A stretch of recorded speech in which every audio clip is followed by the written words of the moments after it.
Hello guys, togashira mchonga chenyu chama secret nama confessions sichandoitwa iye Glory, and welcome back to this episode. Aiwatadzoka zvakare nenyaya dzenyu. I hope you are having a wonderful Wednesday nhasi kwatono raimi kani. I hope makapfeka zvinodziya, anditi mupfeke zvinodziya, mumwe makofi, mubereke zvigubhu.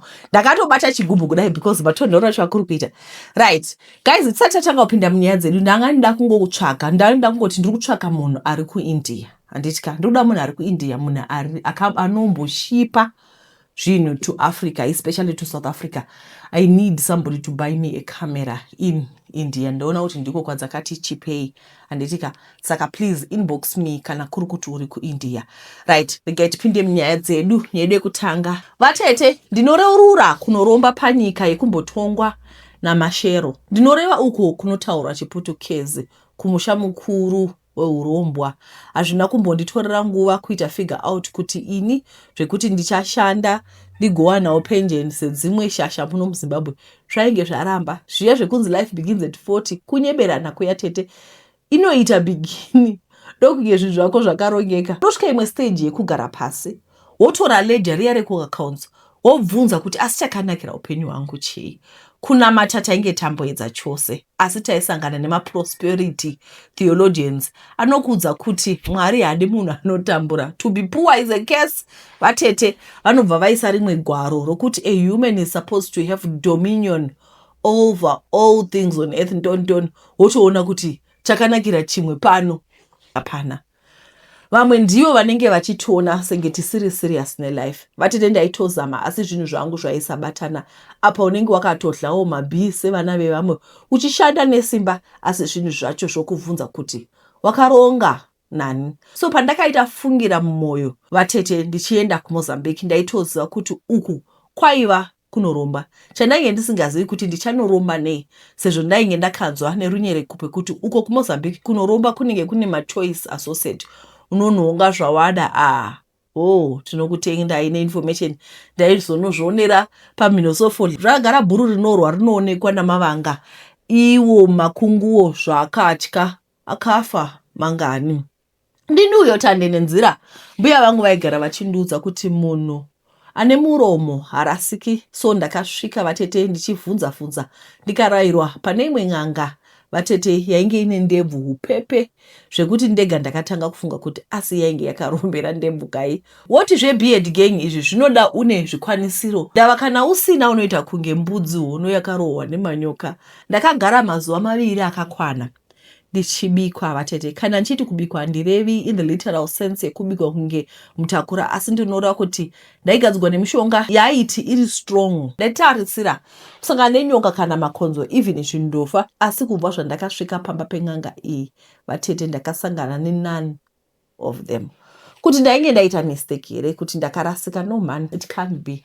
Asi sezvo yainge yatsika dope ichinzi yamwa, ndakati beta ndichingovandira zvangu tigoona kunowira tsvimbo nedowe. Musi wandakanzi ndapedza kubikwa, n'anga yakanditi vatorwa ndivo vachakuitisa mari. Sei? Vakanditi mindiro yangu ndaizowana zuva rose. Changu kwaiva kungoti pandinopinda mumuchovha ndodonhedza mushonga ndosiya zvakadaro. Rangarirai kuti ndiri kubva muchakasara cheMozambique pasi kwenyika uko ndichiuya kubhodha. Vatete ndakakwira muchovha, tati fambe driver akabuda murodhi zviya zvekuita senge ari kutiza kana kuti ari kunzvenga munhu. Ichitarisa mberi kwaisava nemunhu. Muchovha makafa vanhu vatete, vamwe vakararama. Mapurisa akauya kuzotora statement. Driver anoti aingaona mudhara ane ndebvu upepe, saka pakuzama kumunzvenga ndipo painge paita tsaona iyi. Ndakaziva ipapo kuti ainge akonzeresa nyaka idzi ndiani. Ndini ndainge ndaurayisa vanhu vasina mhaka nokuda mari zvakanyanya kwandainge ndaita. Chero hazvo ndirini ndaiva ndakonzera nyaka idzi, ndikakuudzai kuti handina kana emotion randakanzwa kutoona senge zviri normal. Kuromba kwakangoma hako vatete kunochinjisa munhu. Ndakadzoka kumusha, hapana vandakaudza mafambiro andainge ndaita, ndakaramba ndakazvinyararira. Zvinhu zvangu zvakatanga kusanduka. Chaitemura chainge choseva pane muto. The next 3 years rugare rwainge rwakandikomba. ndaiti kudhigidha mumari kwete zvekutamba. Vatete mari inoita kuti usanduke maitiro nemapfekero nematauro chaiwo. Chero shamwari vatete hautambi nedzisina basa, unotamba nevanhu vane positive vibes only. Zvainge zvakanaka ndichida kutapfunya mari, asi vatete sekuru upepe vainge vasina kundiudza kuti pamberi apa ndaida kuzofanira kubhadhara ropa revanhu vandainge ndaurayisa. Inoita accident vatete kana isiri man-made. Kana iri man-made, ropa remunhu mutema harideuki mahara. Now, zvandakadya zvopfuka hakuna chinhu chiri dangerous sengozi yana chimwene. Ngozi yakati yopfuka ndakaona kuti handina kana kungwara zvamuchose. Ngozi iyi iri kutanga nehama dzangu. Kwava kufiwa vanhu vaviri pagore. Pose pavari kufamba vari kubataini vachiti ndireurure zvandakaita. Nekupanika ndakadzokera kuna sekuru upepe ndikataura ini kuti zano ravo raiva randipinza pashinyasi. Hanzi ingadai wakamwa ropa revanhu vakafa muaccident. Vairwara sekuru vachokwadi zvimwe kwava kukura. Noti kumwa ropa revanhu pasini pakazara mawitness neve-emergency service. Zvaiita here izvozvo? Ndakatogamuchira kuti ngozi iyi ichanditambudza for upenyu hwangu hwese. Ndozvibvunza kuti zvandava kusangana nazvo zviri kusangana nehama dzangu, was it worth it? Mindoro yangu yobva yati kwete. Vatete ndipo pandakaona kuti zvinhu zvose hazvina maturo. Hama dzangu dzose dziri kufa. Vatete pana anombovigirwa mabhanana kuchipatara vanongofa zvisina tsarukano. Vhiki rapera takanoviga bamunini vakatungwa nemombe. Hanzi mombe yakatanga kungobhevha fani ikasvika ikavatunga. Pandakaenda kurufu rwavo semwana ndakasvikodzinganiswa vachinditi ndini ndiri kupedza vanhu. Vatete kunyadziswa pavanhu kwakadaro ndiwo here mubayiro wekuda mari zvakanyanya wandava kusangana nawo. Ngandimbomwa mvura. Hanzi all is vanity, vanity of all vanities. Ingadai taiziva kuti zvinhu zvatinochesa hazvina mbadharo. In the end, like what is 3 years? Do you know that I was looking at a picture that I took about 10 to 15 years ago? And then ndikaona kuti 10 years feels like a day. 10 years is not a long time. Chero zvikanziwo nhasi tiri kupa mari, we are going to be rich for the next 10 years. 10 years is not a long time. It's not a long time. It feels like yesterday. Right. Zita monditi senzeni zvanasi. I want to confess, since the Bible tells us to confess our sins. Inipa ndakarorwa handinambotambirika from the word go. Ma-in-laws angu vaindivenga nekuti vaida kuti mwana wavo aroore munhu anotaura chindebele wekwavo. Ini ndiri mushona. Saka they made sure that life was miserable. Zvakazoita wese patakagara makore pasina mbereko. Maiwe kane ndaitukwa inyumba leyi idla imali kabhodi. Ipapo ndaishandawo as a qualified teacher, but it didn't matter to them. Ndakazonzi navamwe mai vandaishanda navo nditry kune mumwe murume because vakange vaona kushungurudzwa kwangu. Ndakamboshinga ndisingadi kudaro nekuti ndakachata ndiri mhandara, so I didn't want to defile my body. Murume akazotanga kuura, hanzi ndiri kutsvaka mwana. Akaguma aita mwana wekunze ini ndisina ndichingotukwa. So ndanga ndaneta nokutukwa plus munhu aitoita mwana umwe. I decided to try per side. Ndakadana navamwe baba for a few months ndikarara navo, but I didn't repeat again because zvaindiremera. Ndokureura kwandati ndiite because I still feel guilty. Chero ndisina kubata pamberi pacho. I regret this.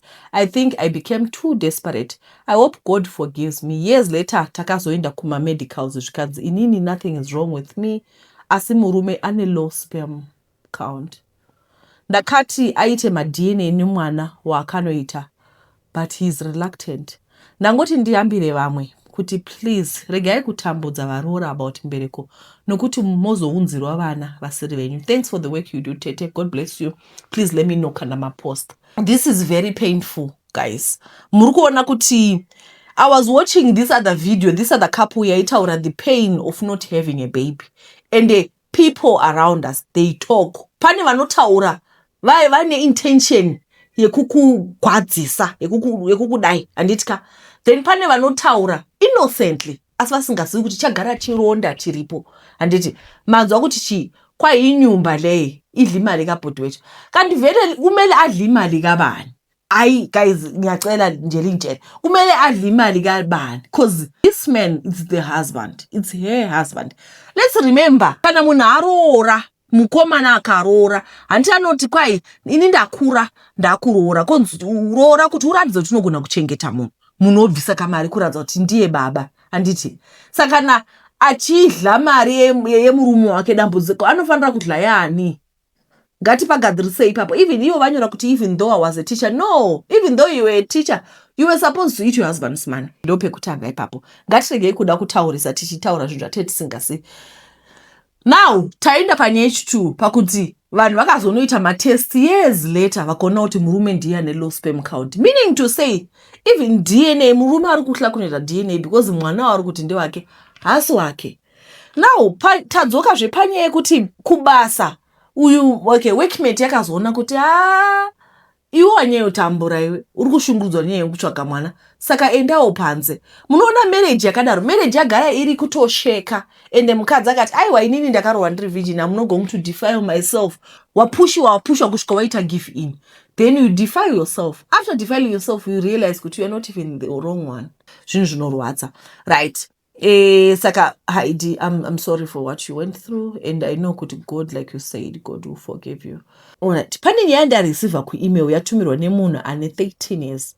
Atumira picture yazvinhu zvacho. Let me just read this so that you hear the story. Good evening Tete, I hope you are well. My story goes like this. Zita nditi Nyasha, not my name. Nyaya yandinayo ndakakura nagogo na step grandfather ndiine makore 12 to 13. I remember ndaiva close na step grandfather because ndo vatainyanya kugara navo. Tanga tiri mu living room and he was tickling me. Vakandibata kumapatsi kwangu. I remember from that day mood yangu yakangochinja. I never liked him. Ndaisada kutorwa mapictures navo, even kana kupfeka madress or pajamas around him. Fast forward, ndakaudza gogo, ndakavanyorera tsamba, vakaiverenga vakatosafa vakaudza vanhu. Itopisa tsamba iyoyo. Fast forward gogo vakashaya. Nyaya ndeyekuti ndakabata mamessage mufoni yastep grandfather and step daughter vachitaura zvemutambo vakuru. Also step daughter uyu ndewe kuma 2K, sekuru ndewe kuma 1950. Handizivi zvekuita, please help, ndoda advice. Nyaya yacho ihombe, ndangoti gaga kuitira kuti isarebese. Message iyo yakapinda ndakabata phone. Please let me know when you post so that I can be in the comment section. Saka message yachona yakatumirwa nasekuru, yakanzi amuoni ichi vari kutumira step daughter wavo. Anditika vanhu havandoradza kuti vanodanana. Regai ndinyaso ndidzokere pamessage yachona muione zvayakaita. Yakanzi, yes honey, I'm so horny, I really need you. Ndisekuru ndibaba nemwana. Saka my question is, iwewe Nyasha unogara na sekuru, you are still staying with these people, anditi ndo zvandiri kuda kubvunza.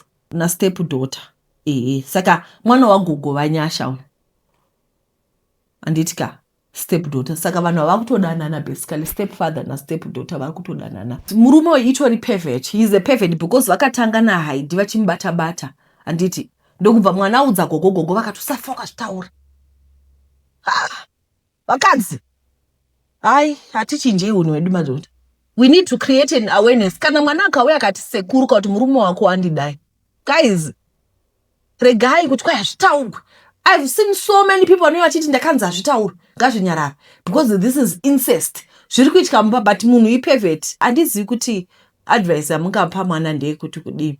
Alright, regai tiverenge nyaya iyi. Maswera sei nhasi ndazogather courage ndikati ndiuyewo neconfession yangu uchitupa. Vigai kandazogara varume vekushurugwi vane utsinye. Muna 2014 ndakanga ndiri single mother, aiwa nemwana 1 musikana wandakanga ndamitiswa ndine 17. Ndakazosangana nemufesi akandida, tikadanana. Murume uyu ndichamuti nato. Ndanga kaninyebera kuti hana mukadzi ane mwana wakewo waani mukomana, akabva atanga kundipa pressure kuti ndibvise Jadeo ndimuitire mumwe mwana, and aigona kumanipulata zvekuti ndakazonobvisa mimba ndokubata. So panguva iyi ndaiva nevabereki vangu, asi ndaiva nekarumu kandairodirwa padhuze nekumba kwedu, kakanga kari galodge. Ndaisa kugara, mimba yakakura tete. Ndopakatanga kubuda zvinhu pachena kuti akanga aine mukadzi aitovawo nenhumbu futi asiri diki. kune yangu. Akangoya rimwe zuva ndokuti chinzwa kashamwari nawo ane nhumbu ndatongogara waziva kuti kuna maiguru zvawakwauri kufuga kana kuti kuharura tete. Kubva ipapo ndakabva ndakungoitawo zviripo. Ndakazoenda kuskani ndikanzi ndine matwins. Nguva yakafamba ndikazvara matwins angu zvakanaka. Ndikamboramba ndichigara nemabereki kusvika zvatanga kunetsa. Kumba ndakunzi ndiende kuna baba vevana. Ndakaudza baba vevana akabva ati iye zvitoripo ndezvekutouya mogarisana pamwe chete owozvionera nevana ivavo. Ndakangobvuma tete ndandisina zvekuitawo. Ndakazouya kuzotorwa tikanotanga kugara tese. Mwana wangu uya wekutanga handina kuenda naye akasara. Ndasvika kubarika uku tete ndakashungurudza kwete zvekutamba. Murume aiva neutsinye iyeye. Tairohwa ini nevana vangu. Aiti kana akurohwa vana anobata makumbo omuita upside down achirohwa netambo yechaja. Vana vairohwa kudai vaine ma4 months. Pavakasvika 6 months ndakangonzi vana ivava mukaka zvakwana. Ngavarumurwe nhasi chai. Tete moyo wangu wakarwadza. Ndopandakazobatwa nemweya wekutsiva. Ndakati rimwe zuva maiguru vaenda kunogeza. Vasiya kacheche kavo kakarara. Ndakatorotsa nudiki ndokupinda mubedroom maive mune mwana.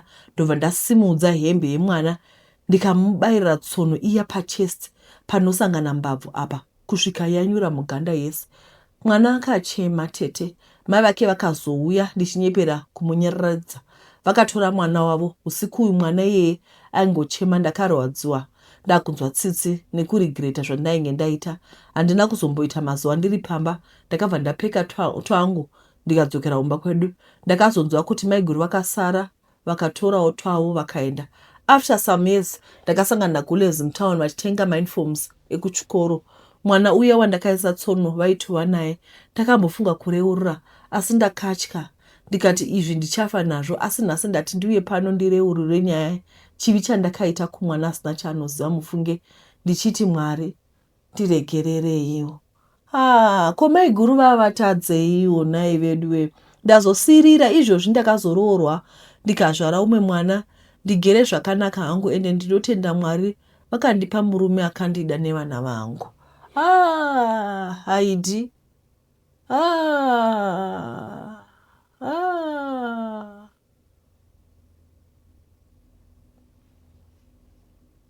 Ko mwana anga atadzei baba vacho ndo vanga vari romuzve. Chachatadzei chana chitoko motora tsono moisa mumwoyo. Izvezvi mwana achingori mupenyu ndo pamunoona simba raMwari. Saka tsono nanhasi yakatopinda. Haidi. Kwazi waitete Glo makadi ini zvekunyora handitogoni zvangu but motoita izvozvo tete. Ndava nenyaya yangu. Mushure mekunge ndanzwa nyaya yemwana ana baba vainetsa mai ye the final say in all whatever your mother has to do. Varume ava hatina zera navo kana tazogara tete. Ndine nyaya yangu yakamira yakadai. Ndiri mai vane vana 3. 2 vanogara nadhedhi vavo. Ini I stay with the eldest teteka. Ameno kuti mungabatsira sei yeyo nyaya tete. Mwana akanga achigara nababa vake kwavari koko nenew wife yavo. Asi mutemo wababa hapana anotenderwa kutaura neni. Asi nai tete. Do we have to involve kids here pama disputes edu? But it's okay. Zvakangoma. Zvakangoma hazvo kana vana vati kure vanomanikidzwa kukangamwa mai vavo.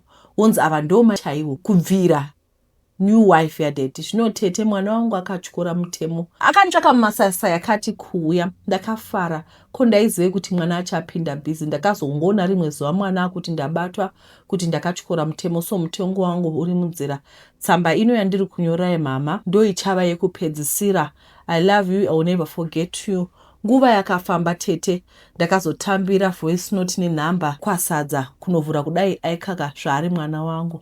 Ndakafara kungonzwa izi rako asi masoko aiva painzwi aitsemura moyo wangu. Aiti mama ndanzi nababa ndibvunze kwamuri kuti baba vangu ndiani. Regai ndimboseka nekuchema zvese. Ndakati unoreveiko zvikanzi ndiudzei nekuti vanovati ivo havasi baba vangu ndosaka ndakazvarwa vasipo. Imwe weka unoita proper ndati.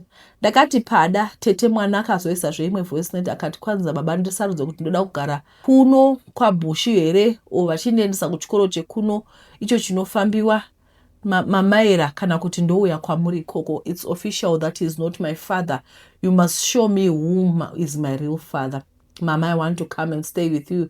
Tete ndaigoramba sei kutora mwana wangu kunyangwe zvinhu zvakamira nemaoko. I said hameno Mwari ndiwo vanoziva. Ndakanotora mwana wangu kwaBushu kuuya naye kwandiri tete. Tasvika kuno mwana akati regai ndizise baba wangu kuti ndava namama uye imi muri sei nevamwe vangu. Chinzwai mhenduro. Auri kuti baba ndiani? Handina kukuudza here kuti handisi baba wako? Siyana neni. Kana uchida kubatsirwa kutsvaga baba wako, taura ndikubatsire. Tete, ndakashaya kuti ndoita sei mwana akawiwidza achindibvunza kuti saka baba wangu ndiani.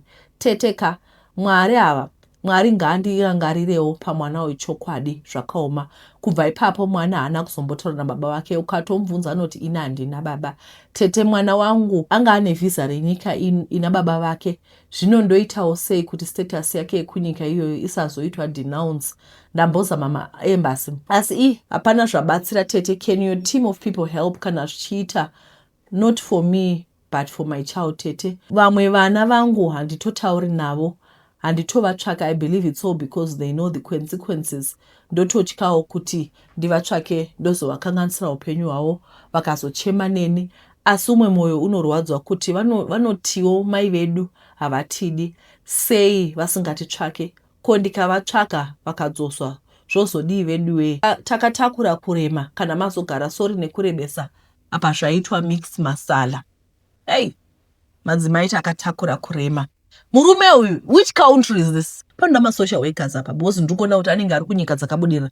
Hakuna munhu akakwana norambidza vana kutaura namai vavo. Pando zvandogara ndichitaura wana kuti kana marambana guys, vana they still need their children. It is their human right kuti mwana ataure namai vake. Munozviitirei vana baba? This is very wrong.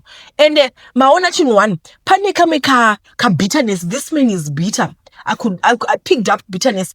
Iwe usataura neni. Mwana ati dedi ndasvika. Muri right here zvikanzi handisi baba vako. Udza murume, munhu womurume anotaura mashoko akadai. Varume hawanzotaura. Real men, they don't talk like this. Kona uri murume anotaura kudai padoshata. Padoshata munhu womurume chaiye. Why are you taking your bitterness kuisa pavana? Asi ndoda kuti ndikuudze chinhu one. Stunt yatogwa nemwana yekuti inini handina baba. Zvechokwadi ana baba. Kubva nhasi. Just cut ties. Zvandinotaura izvi mukauya kuinbox pangu ndichakuudzai. Ndikukuudzai because you can never force munhu kuti ade mwana. Handi ataura kuti handisi baba wako. Anovenga mai vevana kusvika pakuti don't ever talk to your mother. Ukataura namai wodzingwa. Wadodzingwa mukauntry yari kugara. Handizivi hangu kuti munoti kudii. Asi nisemaonero hangu ka. Regai ndikuudzei mai mwana. Hapana munhu akambofa nekuti kwai bambo vake vamuramba. Ende kana bambo vakuramba bvuma kurambiwa. Handini ndogara ndichikuudzai maexample angu ari personal. Izvozvi ndizvo takangokura tichiitwa. Takafa here? Ma, takafa. Tiripo. Uye takakura tichiudzwa mashoko anogara apa. Zvekuti by default unozongozvidza kuti handina baba ende wotorarama pe. Ndende umbobvunza kuti guys vanhu vanana baba munombotaura nyaya dzei? What do you talk about? Because I don't know. Even if you would try to fix the relationship, I actually tried, but it doesn't work. Hapana chinomboshanda because Mwari ngatibetsere. All right. Mama vane mwana vari kucountry. Tiudze kuti which country is this so that muone help. Baba vacho vari mucountry ipi futi. Anditi. Then we take it from there. Kugara chero chero kagara muku ne vana vako. Vana vanoda mai. Of course pana mai vanyowa. Do you think kuti life is easy? Vana mai vasiri vavo. Which country is this? Tipe answer. Vacheti makadinda weni yangu pano handizivi kuti mungandipa advice here. Ini ndiri musikana nemakore 20 ekuberekwa. Ndakarerwa nasekuru nambuya vabereki vamai. Baba vangu handivazivi tete. Ndichikura ndaiva munhu uya anga akanyarara. Kwete ndekushaya zvekutaura asi sekuru vaiti vakakona uchiseka kana kuti uchingoratidza kufara chete. Vaibva vati iwe gora. Vakutoda kuita sekuti pano ndepako. Ndaibva ndanyarara tete. Rimwe zuva ndakaroverwa paguyo ndichinzi warega mbudzi dzichidya mugarden. Ndakarohwa vatete. Mbuya vangu munhu anondida asi sekuru havandidi zvachose. Ende havambozvivanzi kuti havandidi. Ndakati ndanyora form 4 mugore ra2023. Mama vakati uya Joni.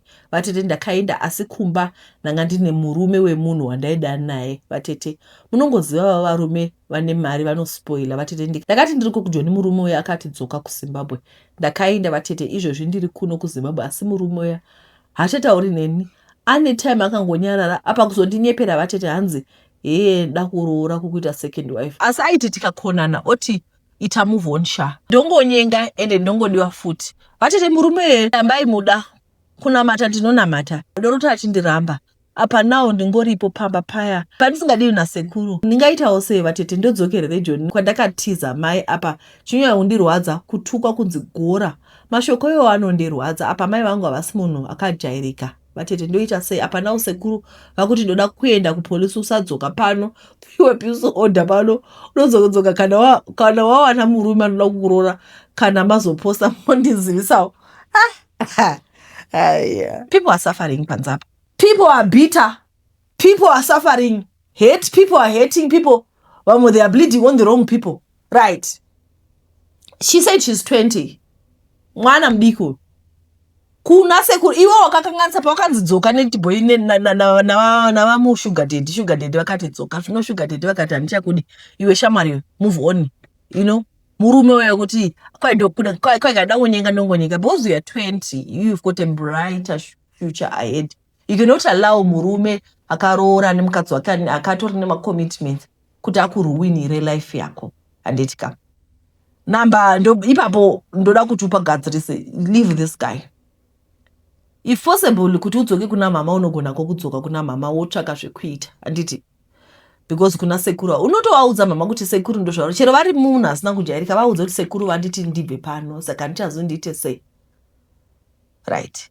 Todzoka panyaya kuti kwai mwana anoroverwa paguyo. Guys, vana vanokanganisa. Anditika ma-parents anogara nevana, vanhu vanogara nevana vasiri vavo. Ndoda kuti muise chinhu. Vana vanokanganisa. But are you teaching the truth in love? Kana uchitsura uri kutsiura here in love? Hanzi shamu kumsana kwebenzi. Isu tichikura kumba kwataigara. Tichikura isusu vanhu vairohwa zvekunzi mwanobata maoko mwanobata makumbo. Potogwa fan belt. Munhu uruwa musana mumba munhuwa chikumba chemunhu. Muza chonzi chikumba skin inonhuwa unge makambopisa nzara.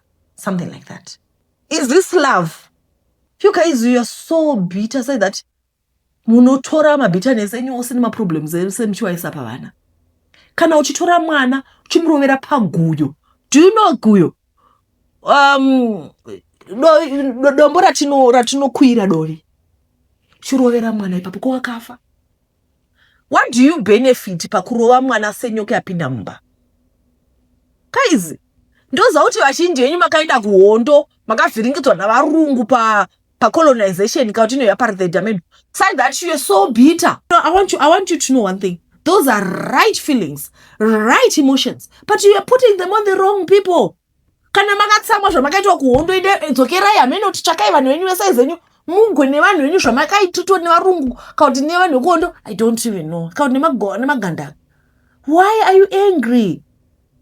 You are angry. Kana mwana kanganza taitotaura tine rimwe WhatsApp group redu rataitaura zvedu tichiti pane picture yembudzi dzaidla mugarden. Ndobva rangoisa pa WhatsApp group revazukuru vana vekumba kwedu like vazukuru vagogo vangu. Vanhu vakatanga kuti vakomana panorohwa munhu. Anditika zvichira kuti kana dzadla mombe tongoti dzadla kwakhulu musimanga. Anditika dzikadla kwakhulu musimanga zvoitika ndezvekuti mune makagara kudai pamunosvika like kana kuri kumusha mwenzi achisvika anoti euhle yebo, like you don't just bump into people's homes and knock. No, uno-announce your presence. Kuhle konyoni linjani bakithi hayi saphila hayi siyangena hayi ngenani bakithi uphinda zvino manje apa kapha kana dzadla manje hava announce chi presence yawo kauti kusvika kwawo vanongokaruka vadi vasvika mune makatogara pamoto makaleza vanongosvika nemutsiro vachisa musana shamu musana webenzi. Ndo zvinoitika kumatebhelele nduku. Handizivi kuti kushona kunoitwa sei kana mombe dzahla. Iwone kuti kutoziva kuti wadi wadlisa unoruka kamwe chinodhamba kuchibuda uchienda kubva kuti kwakune window so nofakiteni ranga rakavhurika ndikatoziva kuti wadlisa unogara unodla wakatuma negumbo 1 because unoziva kuti muridzi wemunda ari kuzokurova ende imi varidzi wemwana hapana chamunotaura. So what am I saying? I'm saying kana mwana adlisa anongorohwa shamusana kwebenzi kwete zvekuzobata munhu humisa paguyo. That's abuse. apa ndakutotaura panyaya kuti ngatiregei kuva vanhu vari abusive. Mwari ngatibatsire. Ndoziva kuti tiri bhita, toda kugwa. Ngatitsvakei vanhu vesaizi dzedu vanoda kugwa, tigwe navo. Kana uri murume anoda kurova vakadzi, tsvaka varume. Tironyatsoona kuti murume ndiani. Kana uri mukadzi ane mangorombera, tsvakawo mukadzi, mugwe, mushakane kwete zvekutamba isite takatarisa. Pane kuti mugwe nevana. Please hide my ID. Call me Paida. I've been following up your channel ever since I found courage in sharing my own story with you. Sometimes I cry in the chinzo shwamunotaura. Sorry, I'm going to make sure now in English. It's not a confession. This is my life with no filters. Inini growing up, I grew up in a family of 4, 2 brothers, 1 elder sister, making me Gotwe. Kunyeba kunzi all lastborns are spoiled or treated like eggs. I have all that on me. Growing up, life wasn't fair at all. My elderly brothers and sisters would lavish into it all, but for me, it could be bread and crumbs. Fast forward, I got involved in a car accident and I got sorrow, but yes, thank goodness, I could resume school after 4 months of staying in the hospital. By the way, I was bright, Tete. I started failing at school and quick jump, Tete. That Form 1 in 2011, I started having problems. Them sorrow, nekuona rima, ndiri kuchikoro. At this point in time, my parents were separated. Honestly, life wasn't so easy. Chose, I could go to school on an empty stomach. Oh, I forgot to mention my elder brother got married and my sister too. Since my mom wasn't there, my guru became like a mom to me. This is when life went way too left. Remember that kumashure zvaisa tombofadza. Now I could go to school by foot, no lunch, some books ndisina, ndaidzoka kumba maplates achitangira padoor and had to go kunochera mvura as well. Imagine how tired I would be. Ndaiva mudiki. I'm now 27. The kilometers I would walk from school and back, the chores kuneta haikona, I could not focus on my studies. I even failed my O level. Fortunately, ndaka repeater and I was sexually molested. Pictures were taken and circulated. Ndakaita chiseko chenyika. But kudza vanhu, I was drugged. People believe what they wanted to believe. I wrote again and failed again, and I smelled something fishy. Oh, quickly rewind. After my accident, I got involved in 2 more slight car accidents. Ndakachengetwa nengerosi ipapo. Ndakatsvaka vanobatsira zvechivanhu vaye. Ndikabudirwa nambuya amai vababa vachiti handiroorwe ndichaita prostitution chete. Ndakabatsirwa zvikaita sezvapera Tete. Now I'm trying dating. Ndikudze, it's very funny. Boys are serious the first few months. After that ndotosiyiwa paya. But married men kuita sevanoona zvimwe zvinhu. I hope you understand what I'm saying. Kuda kuzvibvunzira ndopedzisira ndakunyengwa nevari kufanira kundibatsira vacho. Quick rewind. Mama vakazodzoka, not kuti they got back together na daddy, no, but she came back because my sister wanted to leave the country like you say, to Canada. She came back 2022. Tete, tarirai gap kubva 2010 to 2022. I was even disowned. Nambotanga kuenda kubasa at a young age because I had seen zvemabooks zvaramba. Amai vanoti kana vatsamwa, she gives all the blame on me. Ndini ndopopoterwa uku ndine stress sekuti why are men treating me like this. Ndaneta, but let me cry for the last time ndichinyora nyaya. Tete, upenyu hwangu, mama doesn't want kundishaya. I can't even date a guy for a year. Takutonetsana and we break up. Chimwe chino so funny. Kungoudza vanhu vekumba kwedu of my relationship zvinobva zvapera just like that. It's very weird. And honestly, I respect my mom, but she's very toxic. My wish at this moment is if I get someone to marry me and escape this life. I feel like indoshandiswa. I get potential boyfriends, but zvinozongopera. Eri chimwe chino. I've tried to write my O level, Tete, but at first attempt, my sister used the money for her kids, of which it was mine. Second attempt, my elderly brother akarora zvekuti you cannot focus neurwere wakadaro pamba. I've tried to read and everything, but sometimes I get a voice saying, sit down, I'll work it out for you. You're a great person and you shall be celebrated one day. Wedare, this is my story. With the way I write or talk, one would say I'm educated. Yangopera yakadai. Yeah, guning. It's a lot. Mama, avadi kundishaya. I can't even date a guy for a week. Takutonetsana. Ndozviripo. Pechipiri hanzi akabatwa. She was molested and pakatogwa mapicture. Mapicture akacirculatewa. Guys, nyaya yemapicture iwe ukabata mapicture emunhu akashama uchimuhlambalaza. That's the proper word. I cannot say it in Shona. Kunonzi kuhlambalaza, kunyadzisa munhu, kumudisgresa, kumuhumiliata. That's the proper word. Ukaona mapicture akadaro iwe usati wabaya send zvotangira pamunhu wana unenge uchiti uri kuitei apa iwe. In most cases we don't know the other side of the story. Anditi pane nyaya futi yekuti kwai mai guru vakati vauya mulife ikatoita wese. Ndoda kukubvunzai vasikana imi vanoroorwa, kana mukasvika kumba mukaona kuna vatete munenge muchivavengerei? Hasi munhu uyu hasi hanzvadzi yemurume wako here? Hanzi zvakanaka kuona hama dzichigara pamwe chete dzino mufaro. What do you benefit pakuti unosvika kumba wana pamba pane mwana kutonzi ndimi mama handiti ndimi wamai pano pamba iwo abuse mwana wakutomusi kuti vatete sukai ndiro vatete alright vangasukawo basi asi mwana ari kubva kuchikoro vangasukawo ndiro bhozi munhu usanofanira kubatsira asi mwana panobva kuchikoro akaneta. Vanhu vega ngatichinjei unhu wedu because ndoda kukuudzai vana ava vanokura. Kana vakura imimi remember kuti mangwana nonomuka hazvimbotori nguva yakareba maroles anochinja to qualify you. Saka if God is saying be still, continue being still, continue praying, he is going to make you great. Tokutendai guys nekuteerera chirongwa kwamaita. Mwari akuitire zvakanaka. Tichadzoka kana nyaya dzedu zisati dzaverengwa ingonditi vatete speed up the process moti hey nyaya yangu haina kuverengwa. Musakangamwa kuti kana ndati kana uri kuIndia handitika I really need somebody who streetwise, somebody anoshipa things to Africa. Ndoda kuti munditengerewo camera pamarketplace and it doesn't have to be new, but I really need other camera kuti ndiite makamera anodhonza for more than an hour achifilma. Ndokuti nai nekuda chirongwa kwamaita. Mwari akuitire zvakanaka. Ndatenda. Bye bye.